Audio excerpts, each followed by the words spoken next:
How hardship transformed my life journey. I never imagined life could be this hard. Every turn came with a new struggle.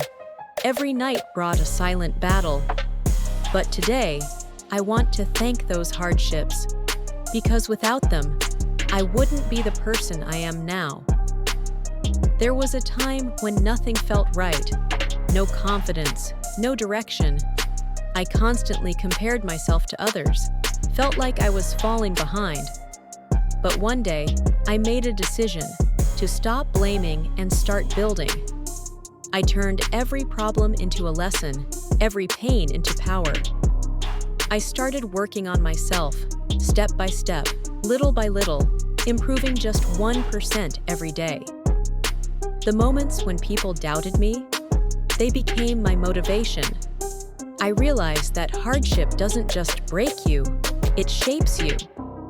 When everything falls apart, that's when something new can begin.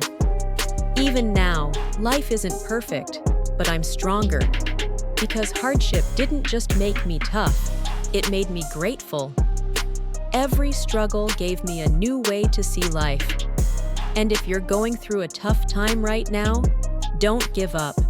Your hardest days will become your greatest story one day. I'm Alicia, and this was my journey, from pain to power, from hardship to healing. Every new day brings a new hope. If this video inspired you, don't forget to like, share your story in the comments, and subscribe. Because here, we believe every day is a fresh start. See you in the next one.